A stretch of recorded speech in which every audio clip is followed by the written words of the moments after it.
माता-पिता अपने जिंदा जिगर के टुकड़े अपने प्यारे बच्चों को नदी में फेंक रहे थे या कुएं में डाल रहे थे और खुद ट्रेन के आगे कूदकर जान दे रहे थे। जी हाँ, सही सुना आपने। ये उस समय की बात है जब बंगाल यानी कि आज का पश्चिम बंगाल, बांग्लादेश, उड़ीसा और बिहार के प्रांत थे, जब 1943 में अकाल पड़ा था। ये वर्ल्ड वॉर टू का समय था।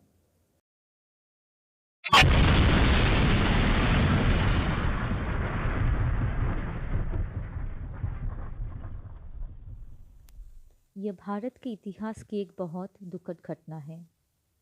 ऑफिशियल फिगर्स बताती है इसमें 30 लाख से ज़्यादा लोगों की जान चली गई, पर रिसर्चर्स और ह्यूमन एक्टिविस्ट्स की माने तो 30 लाख से ज़्यादा लोगों को मारा गया, उनका जान लिया गया। They have been murdered.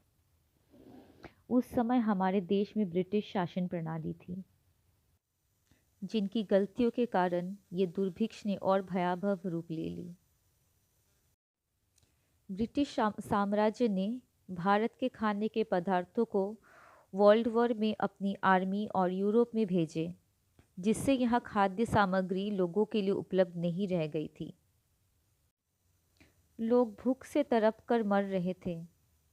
कुछ लोग जान बचाकर कोलकाता शिफ्ट हो गए और जो रह गए वो इस तबाही का शिकार हो गए। उनमें एक दूसरे को सहारा देने की न तो शक्ति रह गई थी, न ब्रिटिश राज के अगेंस्ट प्रोटेस्ट करने की क्षमता बची थी।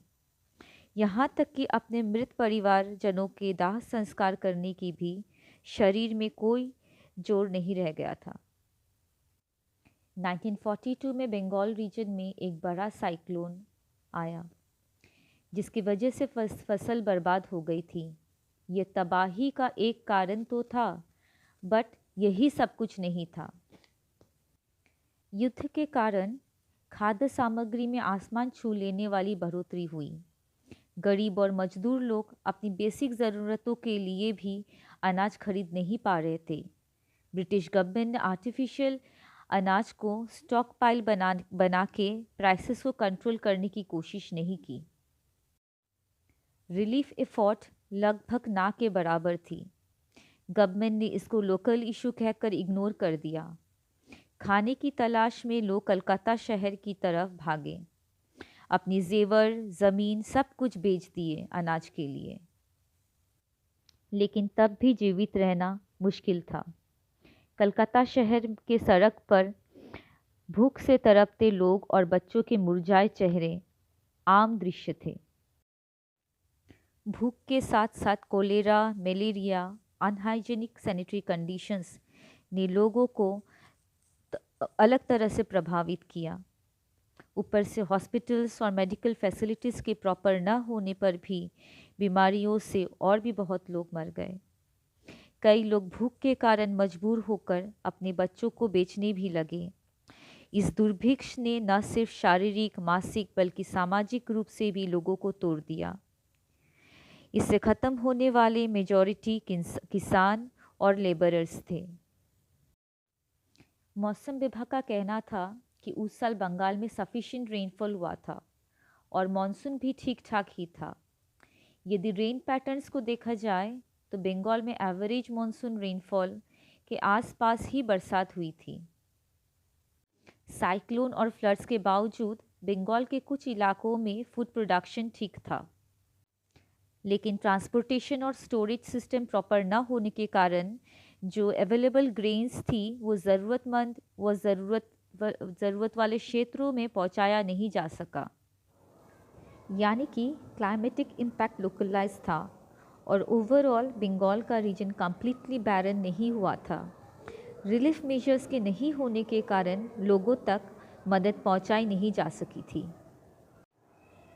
Indo American physicist, journalist, editor and writer Madhushree Mukherjee की सुने तो उन्होंने इस तबाही को ह्यूमन मेड पॉलिसीज और एडमिनिस्ट्रेशन फेलियर बताया। 1942 में स्क्रॉच्ड अर्थ पॉलिसी के तहत बंगाल और बर्मा के बीच का फूड सप्लाई कट कर दिया गया था। डॉक्टर गिडियन पॉलिया, जो एक एक्टिविस्ट और राइटर हैं, इन्होंने इस आपदा को कॉलोनियल जेनोसाइड के रूप में वर्णित किया है। उन्होंने इसे ब्रिटिश राज का सबसे इनह्यूमन एक्ट में से एक बताया है। अगर हम उस समय के ब्रिटिश मीडिया कवरेज की बात करें तो इसकी रिपोर्टिंग व्यापक व निष्पक्ष नहीं थी। ब्रिटिश मीडिया ने अकाल की गंभीरता को अक्सर कम करके दिखाया था और इसके लिए पूरी तरह से लोकल एडमिनिस्ट्रेशन व भारतीय समाज तथा इसे नेचुरल डिजास्टर बताया था। गवर्नमेंट ने मीडिया को पूरी सच्चाई उजागर करने से रोका क्योंकि इससे वर्ल्ड वॉर 2 के दौरान उनकी छवि खराब होने वाली थी। कुछ स्वतंत्र पत्रकारों व लोकल भारतीय अखबारों ने इस त्रासदी को उजागर करने की कोशिश की, लेकिन उनकी आवाज़ भी दबा दी गई।